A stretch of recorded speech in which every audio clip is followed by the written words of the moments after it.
Book 5, Salem, Safety Assured, Leaving East of Medicetti. Chapter 2.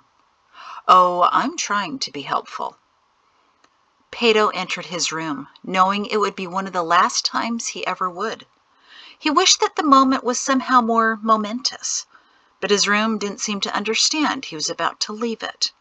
The kickball given to him by Ralph and Idemia didn't even do anything but sit sedately on the shelf. "Peto," Perrin called him from the eating room. "Come out here when you can. I've got something I want to show you before dinner." "In a minute," Peto said. He closed his door, walked over to the wardrobe, and saw the corner of the parchment envelope under a folded jacket belonging to a suit hopelessly too small for him. He patted the jacket with brass buttons one last time, slid out the envelope, and peered inside at Ralph Shin's recorded dream about his son becoming the greatest general that the world, would ever see. Along the top were still scrawled the names of Lek and Lorexania Shin, the first Shin general, and his wife, whose family were gartered traitors. He sat down heavily on his bed and sighed. "Grandfather," he whispered, hoping that somehow he could pull him from paradise, wherever that was. Feeling a bit more mature, he tried, "Ralph?" He held up the envelope. "We've got a problem, sir. I've been mulling it over all day, and I think I figured out what's going on. I hate to say this, but your son is scared. He's scared to stay. He knows he doesn't have a future here, and I think that man Jothan he told us about has him shaking in his boots, but he won't admit it. He's holding back stuff, I can tell. Maybe he's been threatened? And as for my mother, well, she's been a bit batty today, I'll be honest. I think she's so desperate for something to happen that she's jumping into this without thinking. But I've been thinking, Ralph, and now I think I understand why you gave this to me." He waved the envelope.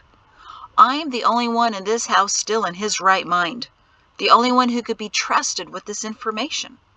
My parents are walking into a trap, into a mess bigger than we're leaving, and it's up to me to save them from that." He leaned back on his bed, feeling confident. "I'll go with them until I can find proof that this is all a big mistake. Then, well, we'll need a way to escape all of this. Will you help me?" The cosmos didn't answer, but Peto would have been surprised if it had. "I'll just have to trust that the correct solution will present itself, and that I can knock some sense into my parents at the right time. Until then, I gather evidence, and if I can't convince Father, I'm sure I can enlist Karna, Fod, and Jordan to get through to him." He carefully stuffed the envelope into his shirt pocket. "Yes, it's going with me, just like you said it should, and when the time's right, I may pull it out and show him what you said he should be doing, instead of running away like a—" He couldn't bring himself to say the C word. The silence in the room said it for him. "Guess I better see what Father wanted to show me," Peto whispered as he got off his bed. Halfway to the door, a thought banged so abruptly into his mind that he stumbled. If he actually heard the words, or if he just imagined them, he wasn't sure. But he couldn't deny the question, so where did Lorexania's family run away to? Peto staggered. His great-great-great-grandfather didn't retrieve them, as King Quarrel had ordered. That's why Lek Shin's name was lost to history. So that meant his in-laws got away. That could mean they were in Salem? Peto gasped. If Salem really exists, he added, still wrestling with that possibility. Ralph worried that his ancestors were garters, but the first garters actually ran away to Salem, which means that if all of this is true, then we may have family there already. He sat clumsily on his bed, never before feeling so disoriented. It was as if someone had stood him on his head and said, "Ah, there, now you see the world as it really is. Funny how you lasted 17 years seeing everything upside down and didn't know it." Suddenly, I'm not so sure about anything anymore. He was surprised to hear those words come from his mouth, and to feel his previous plans revised many times today, growing fuzzy in his mind. Grandfather, what do I do next? The last time he felt Ralph's shin was on the kickball field, when he impressed Peto with the notion of wait. The word once again filled Peto's mind, and he wasn't sure if he was just imagining that. So, wait for more evidence to help convince my parents all of this is a horrible idea, or wait to... Peto! Perrin called again from the eating room. I'd really like you to come see this. Peto sighed. Oh, wait, he said to himself. As usual. All right. In a louder voice, he said, Coming, Father. He patted the envelope concealed by his pocket and opened his bedroom door. In the gathering room, Jatesy was sobbing again as she kneeled next to the completed cradle made by their father that her baby would never sleep in. Can't we just take this as the only thing? She begged. Dec bit his lip, and Peto knew why. Dec had eyed the small-scale incarceration unit over the past few weeks. While Perrin wanted it strong enough to withstand a major land tremor, Peto thought it would also make a suitable cage for rabid bobcats. It probably didn't help that Peto had once said to Dec, Good thing it's so sturdy. Mother told me some of the stories about Jatesy and me when we were little, and that cradle might have contained us. But don't worry, your baby will probably be not nearly as much trouble as your wife was. Besides, the thing was so bulky, it would have taken all 3 men to drag it up to the Briders. Mahrree, patting farewell to each book that had belonged to her father, smiled miserably. No, Jates, nothing goes with us. Dec, standing next to the table, sighed quietly in relief. We have to maintain the appearance of being kidnapped, Mahrree reminded them. The only things we can take are some personal papers that no strangers would notice missing. Your father can make a new cradle in Salem. Perrin nodded as he looked at the table, not yet set for dinner. When Peto saw what was laid out on top of it, he gasped. Terrap's map! You really have it! I thought you'd like to see it at least once before you never see it again, Perrin smiled. Dec chuckled and bent over for a closer look. It's amazing. I can't believe you really stole this and kept it all these years. Peto couldn't help himself. And in our house, he laughed. Terrap, unbelievable. Jatesy wiped away her tears as she joined them.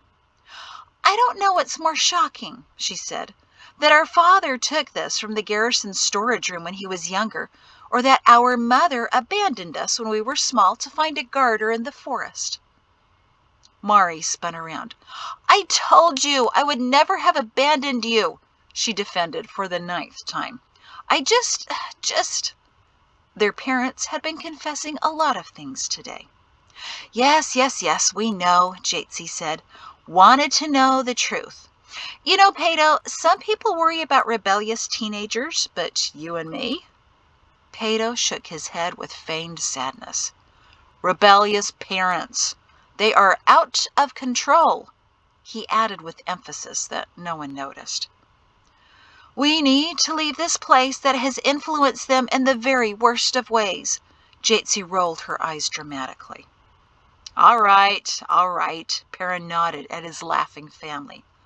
Yet another reason why we have to leave. And, unfortunately, we also have to leave Terrap. You know, Shem said he knew I was the one who made the copy. Mahrree turned from her book patting. How? By the arrows. He said whenever I made arrows in our plans, 10% of them wouldn't be fully enclosed. When he saw the copy of the map the expedition brought to my office, he had a suspicion and counted the arrows. Of the 18 arrows, 2 weren't completely closed. He concluded by 2 arrows that you made the map? Peto squinted. Why did you tell him you had the original? I told you, Peto, he'd already figured it out. Last night, we shared a lot of secrets. Perrin said, noticeably uncomfortable. And what kind of secrets did he reveal to you? Perrin's gaze flicked over to him. Now's not the time, son. Why not? We should get to know some of Shem's dark little secrets, shouldn't we? He knew all of ours. Immediately, Peto knew he'd pushed it too far. His father's glare had gone steely. Not tonight, Peto. Peto had seen that behavior before, and an injured wolf limping along the edge of edge. The closer anyone got to it, the more it snarled and sheltered its hurt leg. A noble and naive doctor was trying to help it until it bit off one of his fingers. Peto didn't feel like losing any appendages tonight, so he sat down at the table to be closer to the map. It was full of possibilities, calling to him, nearly screaming, and no one else heard it. Father, he said quietly, tracing the drawings of stacked pyramids Terep had labeled temples. I would have gone with you on the Great Shin expedition of 338 to Terep's land. Perrin softened and smiled. Thank you. Perhaps we still can. You know, Peto said, looking up at him, but Perrin was staring longingly at the map, as if putting off burying a loved one at a funeral. We still can. You have to leave Edge, then let's leave. But go to Terep's land instead of going with these Salem people. His father sighed, and it seemed to Peto that he wasn't really hearing him. They said they'll take us themselves. Tours and campsites and lectures. He waved aimlessly. We'll still get there, son. Later. But let's take the map, Father. You and me and... The map stays, said Perrin dully. Shem's suggestion. People will be searching the house, looking for clues. When they find this, they'll be speculating for a long time as to why I had it. That was Shem's idea, Peto clarified, to leave this map. Yeah. Peto rested his chin on his fist. Shem's idea. He didn't like this, not one bit. Why leave behind such a valuable document just as a clue? Leave behind the copies his father had made, that was enough.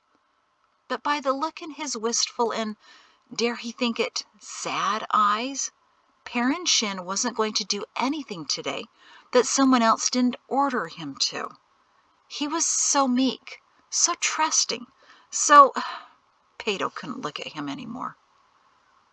I can't believe we're leaving without saying goodbye to Shem, Jatesy sniffed. Peto scoffed quietly to himself. He has to lead the patrols away from where we're going, Perrin told her. And since the maneuvers he scheduled were usually in the west, I'm assuming the route starts somewhere in the east.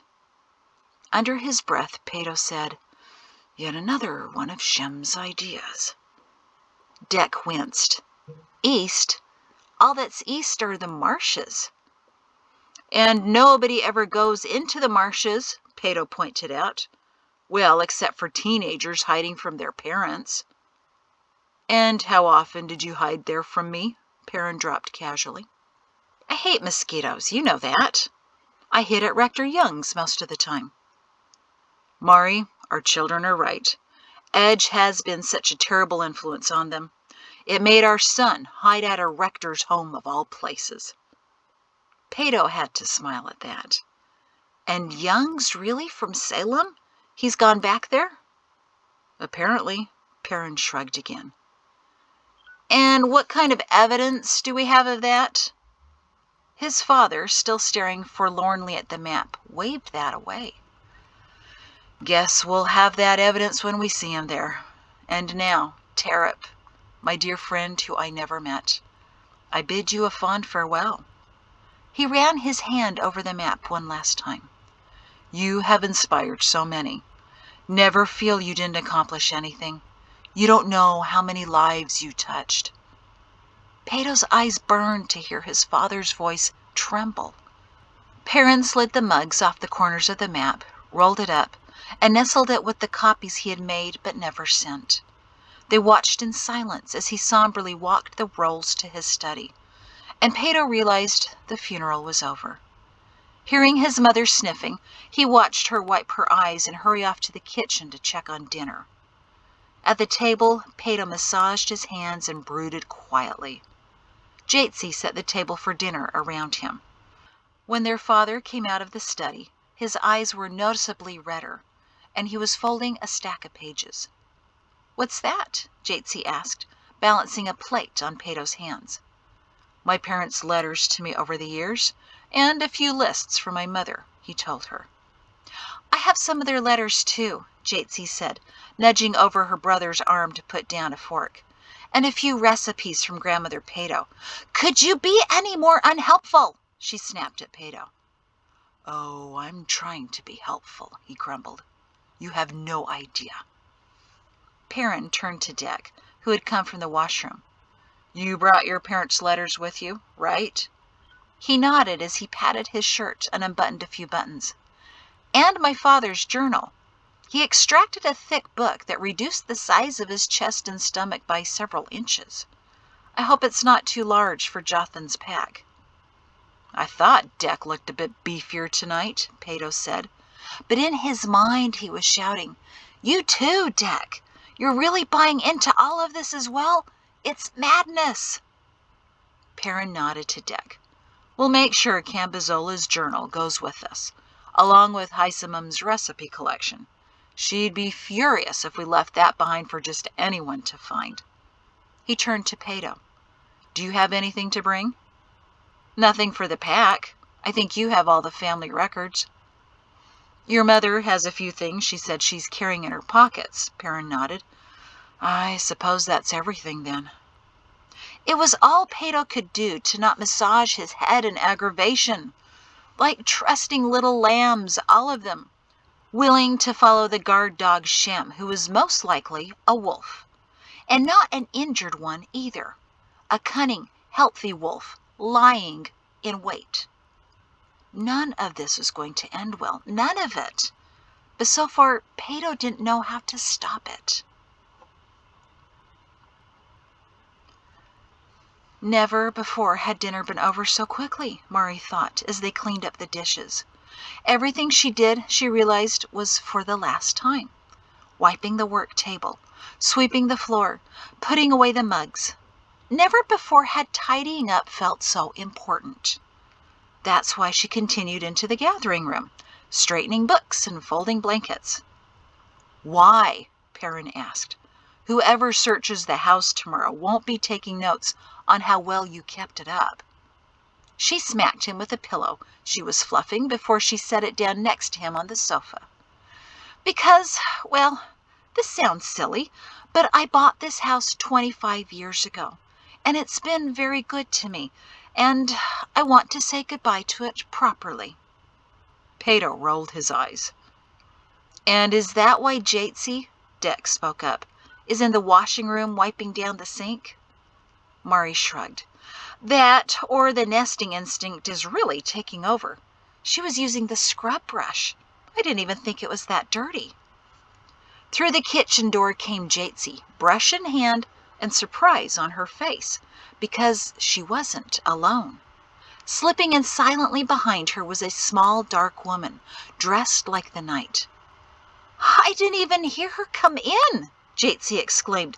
"Suddenly there she was in the kitchen." Perrin was already on his feet, nodding to the woman. "Everyone, this is Azrar. She was here last night. Wait a minute. There were 2 soldiers posted in the back garden. How'd you get past them?" Azrar beamed with delight, her black eyes nearly glowing. "The Creator gives us gifts and talents," she said. "Mine, it seems, is becoming invisible when I need to be." "Azrar," Mahrree said, "that must have been a wonderful trick when you were the mother of 6 young children." "6," Peto whispered. "So Shem told me. Sorry," Perrin said to Azrar, "but I demanded some details and shared them with my family." She smiled broadly. "And tonight I'll answer nearly any question you ask me in the limited time we have." "I've got one," Peto said. "Where's this place Salem?" Azrar patted him on the arm. I said nearly any question. Shem warned me about you. Oh, he did? Not surprising. Mahrree cleared her throat. I'm sorry, Asrar. I'm not sure why my son is so unpleasant tonight. She jabbed him in the ribs. Trust me, Mother, Jatesy said. It's not just tonight. But Asrar was busy fumbling with something under the large black cloak she wore. She produced a bundle wrapped in cloth. What's this? Mahrree asked. Your disguises. You'll be easy to see. She aimed her nod at Jatesy. Should anyone be looking for you, especially in that orange? Jatesy shrugged in agreement as she glanced down at her billowy top and ample skirt. These clothes are far better for traveling, Asrar explained as she handed out a tight bundle to each of them. If you could put them on now, I can make modifications if needed. I also happen to be gifted with a needle, she added modestly. Peto was the slowest to accept his, but Dec was already undoing the string holding his bundle together, smiling curiously at it. Jatesy and I will change upstairs, Mahrree said. You boys can go change in Peto's bedroom. And I'll need what you're changing out of, Asrar told them. Mahrree, who was already on the stairs, stopped and turned, and noticed that Perrin had paused on his way to Peto's bedroom. Why? He asked, full of suspicion. Asrar's gaze darted between both of them. I was told not to tell you, but I can see already that you won't agree unless I do. We're dressing decoys for you. Perrin tilted his head. For all of us? As a precaution. If anyone notices you're missing, we'll have some of our scouts dressed as your family in the same clothing that you were seen in earlier. If complications arise, and something in her tone made the hair on Mahrree's neck prickle, the decoys can lead the soldiers on false trails. Jatesy paled. You won't have a pregnant woman for my decoy, will you? No, a middle-aged man with a bit of a pot-belly, I'm afraid. Asrar smiled. If it makes you feel better, she added when she saw Jatesy's face screw up into dismay. He's not entirely thrilled about it either, especially when his wife made him a black ponytail wig from a real pony's tail. It was only the second time that day that Mahrree had heard Peto laugh. She asked Asrar, Is there another middle-aged man for me? Actually, a short, slender scout in his mid-20s, Asrar said. His wife is most anxious to see him in a dress, so he just may have to try to bring back some of it for her. Now Dec was trying not to snicker, and even Perrin cracked a smile, but Mahrree wondered why only some of it. And what about a decoy for me? Perrin said. You were a bit harder, Asrar admitted, but we found someone who could pass for you, in the dark and from a distance. We're most blessed that we're moving you on a moonsless night. The darkness works in our favor, usually, she added. Perrin heard her hesitancy. What's wrong? It's just that we haven't used decoys in a very long time. There's a bit of concern, that's all. What? Peto said, still sniggering. That someone will realize garters like to dress up as women in their spare time? No, Asrar said. That one of them may not return to Salem. Soldiers tend to panic in situations like this and act rashly when they realize they've been deceived. Peto's expression had never sobered so quickly. You're for real, aren't you? All of this. Mahrree frowned at her son's strange questions. Asrar fixed on a radiant smile, although she blinked at Peto. Yes, every man out here tonight is a willing and eager volunteer. It will be, no doubt, the most memorable move since the first guard smuggled away guide packs. So please don't worry. Now go and get dressed. We have less than an hour.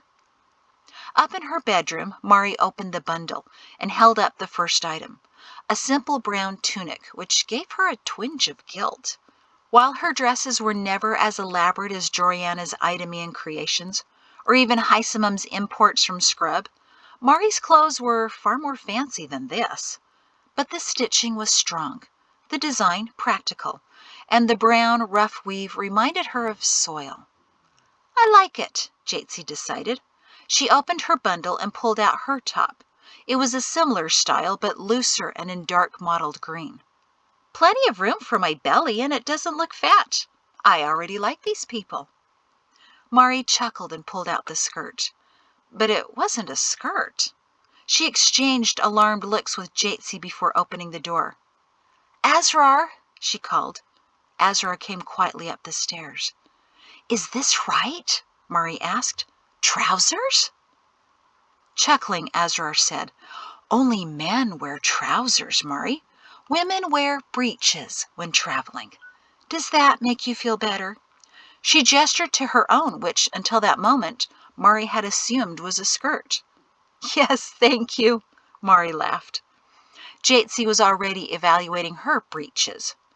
Look how much more room I have to grow in these, she giggled, as she demonstrated the adjustable waistband.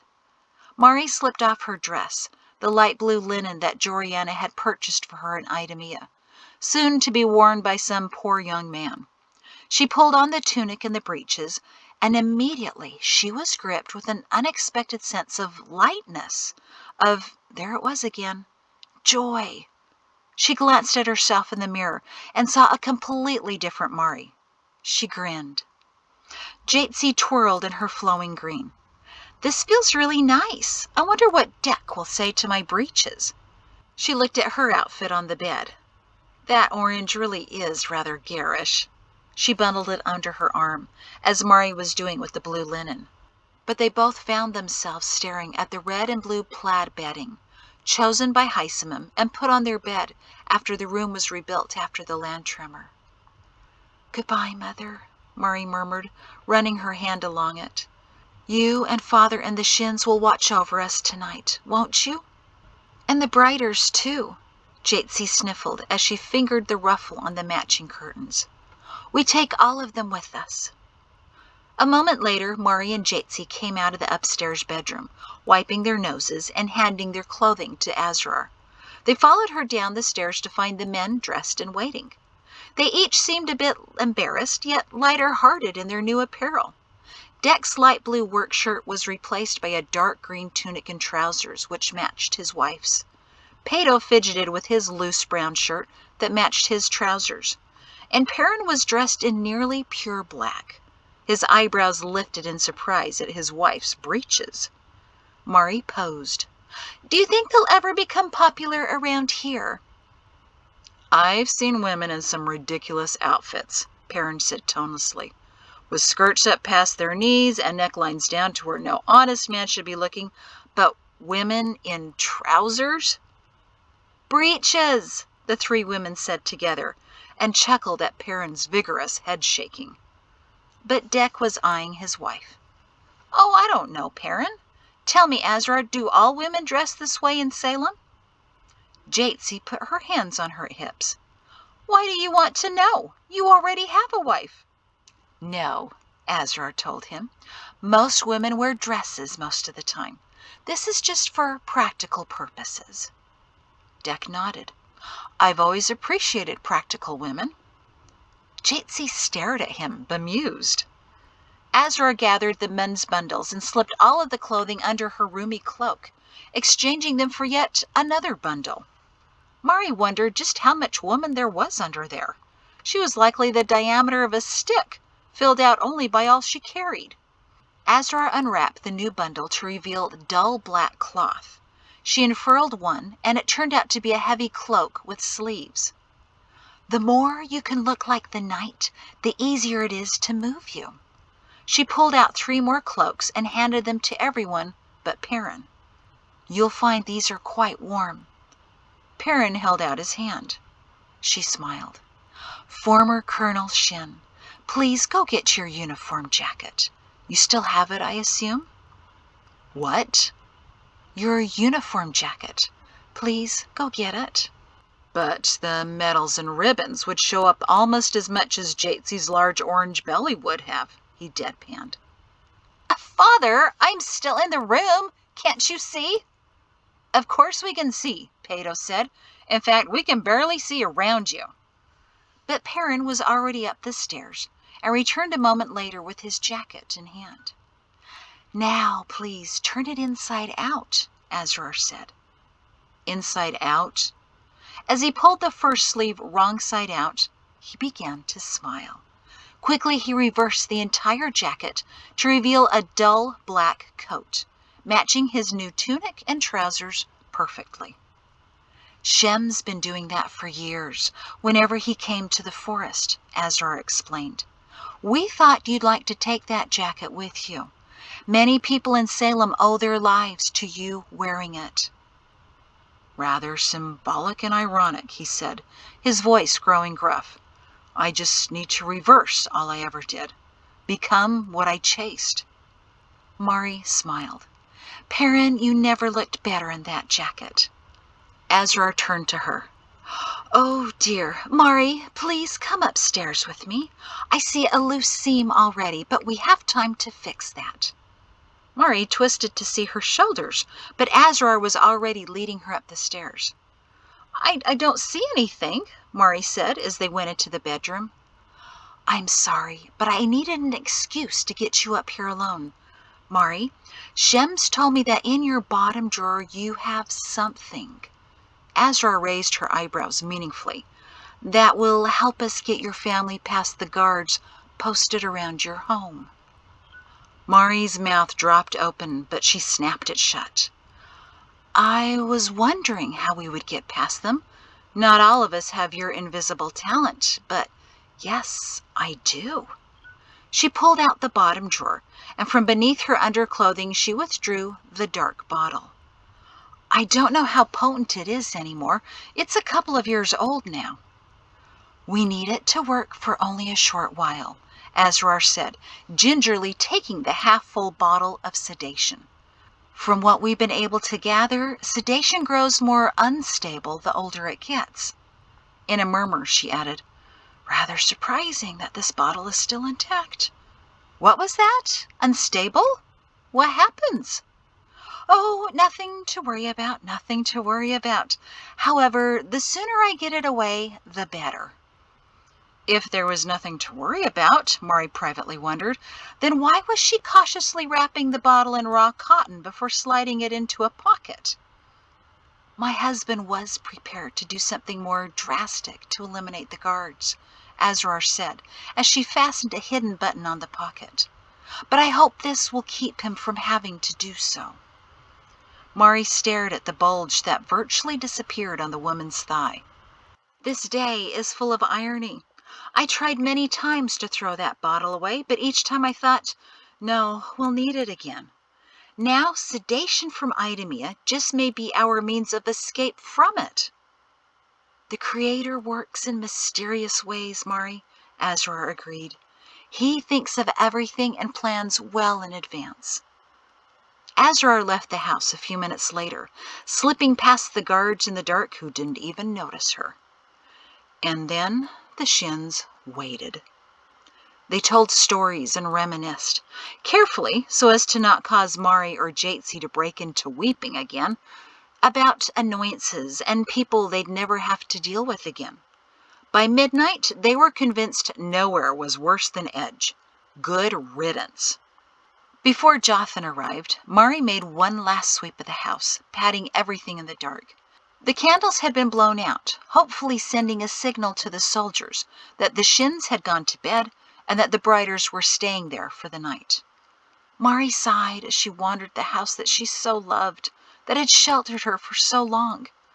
She expected to be more emotional about leaving it, but instead she was surprised that she was so composed. It was just a house, but it deserved a proper goodbye.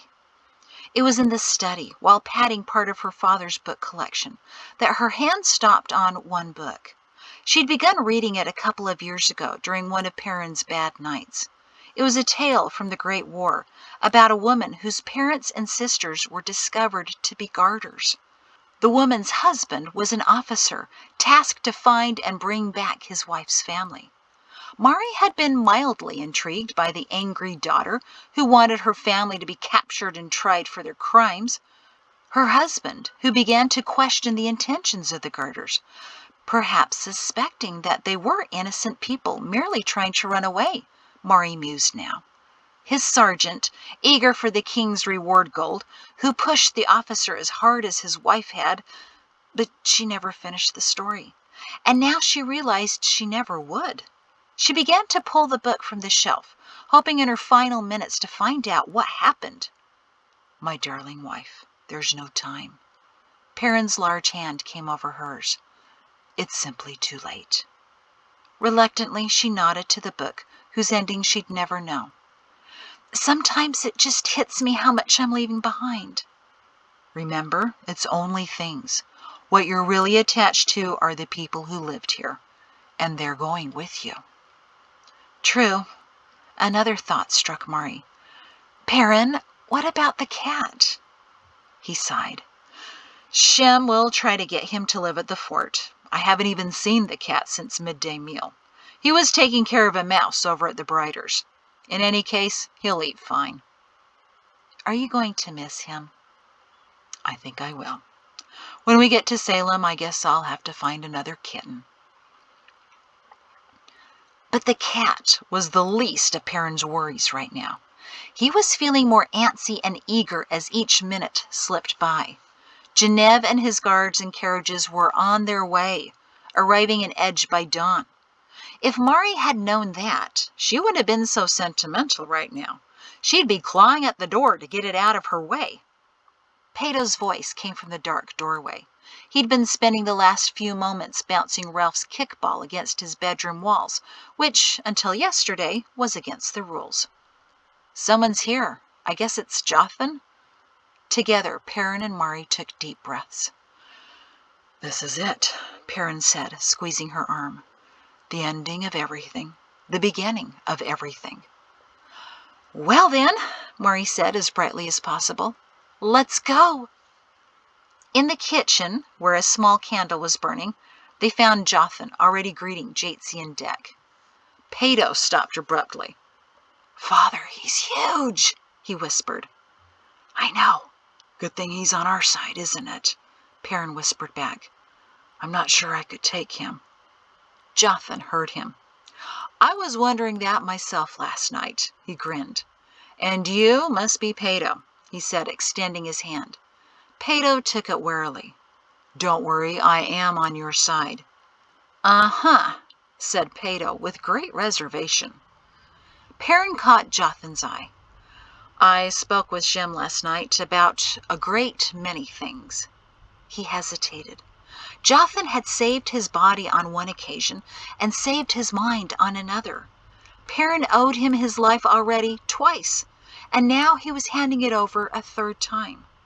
Not knowing what else to say, Perrin extended his hand, hoping Jothan would understand that his handshake was more than just a show of faith. It was a sign of immense gratitude. Almost sheepishly, Jothan shook his hand. But Perrin was also curious. Still gripping it, he turned Jothan's hand to see a thin white scar on his dark brown skin. It was Perrin's blade that had made that scar 17 years ago, when he blindly thrust his long knife behind him in a vain attempt to stab in the face the Garter who was attacking him in the snowy forest. Perrin had been sent an anonymous note warning him that there were 12 Garters sent to kill his wife and daughter, but there had been 14 instead. Salem knew that, and sent Perrin help in the form of dozens of men. While Perrin didn't know that, he had suspected someone was helping him when he couldn't eliminate the threat by himself. Someone had taken out that massive Garter who had been choking Perrin at the end. There had been a shallow slice on the man's face, but now it was obvious that Jothan had taken the brunt of Perrin's slash in his hand. And then, without a groan of pain, Jothan stabbed Perrin's Garter in the throat and ran off. Mahrree peered over in the faint light to see the scar Perrin had told her about earlier. Dear Creator, it really was him. Peto glanced over as well. Interesting, was all he whispered. Looking into Jothan's eyes, Perrin hoped he could convey enough admiration and appreciation. Jothan just nodded once. "Now that that's out of the way," he said to the others, prying his hand from Perrin's grip before he could say anything more about it. "Let me tell you what's next." Perrin grinned at the quick change of topic. "I've taken care of the soldiers guarding the house," Jothan said. "There were 8 tonight." Perrin's grin vanished. "What did you do?" It wasn't as if they were still his soldiers, but he did know most of them. "Sedation," Jothan assured him. "Shem stole some from the surgeon. They each dropped quietly, but were not sure for how long." Perrin nodded in approval and wondered why Mahrree suddenly grew so fidgety. "We'll first go east to the canals at the far side of Edge. It's important that we move very quietly," Jothan explained. "Jatesy, you best take care of your needs now. You won't have the opportunity to do so again for some time." Jatesy giggled. "I already did, 10 minutes ago." Jothan tilted his head patiently. "Jatesy, my wife is expecting 6 times. I've been moving women in your condition for 5 years. I know that 10 minutes ago would be like 8 hours to your husband. One more time, please." Jatesy nodded and rushed to the washing room. "Sir," Duckett said to Jothan, "my confidence in you just went up significantly. You know what you're doing, don't you?" Jothan patted Deck on the back. "I do." But Peto folded his arms. "So, what exactly is it that you do?" Peto," said Deck. "He just told us." "Yes, but is that all he does? Move people?" "Just what are you getting at?" Perrin cleared his throat. "That's what I'm wondering too, son." "I'm gathering information. Isn't that what you should do before you start on some big change in life? Gather information about it?" "Jothan," Mahrree said, "may I please apologize for my son? He's been a bit—" She bobbed her head. "I've been a bit," and Peto snapped his head back and forth. But Jothan only smiled. "It's been an unusual day for everyone, I'm sure." Jatesy reappeared in the kitchen, and Jothan told her, "Your journey on foot will be a bit of a distance, but then you'll have a comfortable ride the rest of the way," he promised. "Let me know if you start having any kinds of pains. But first, we pray."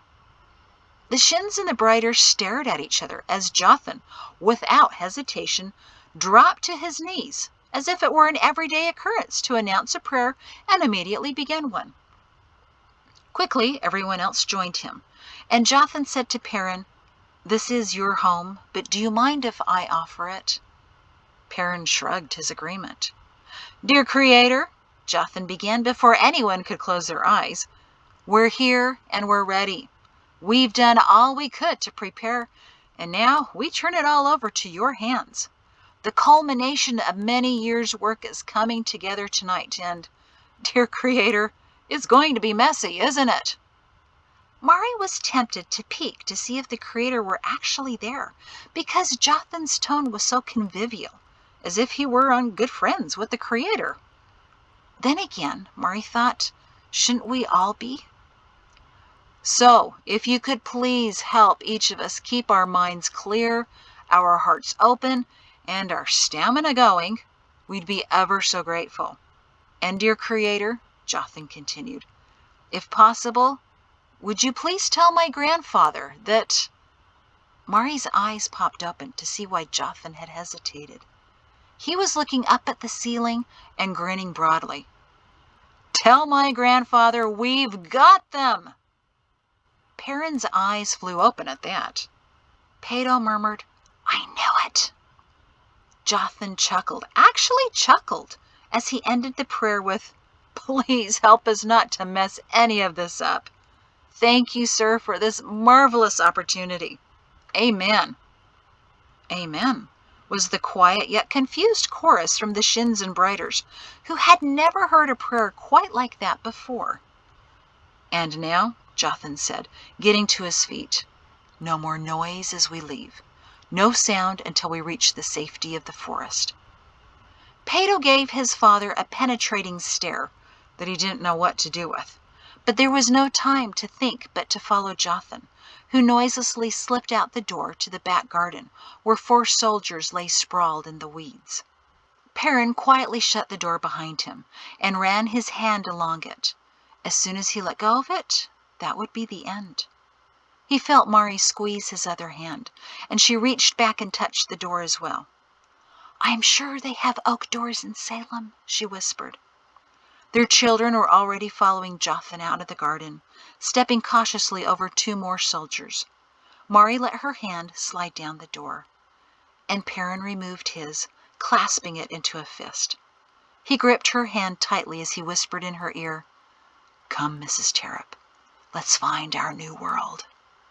And neither of them looked back. And that's the end of the chapter.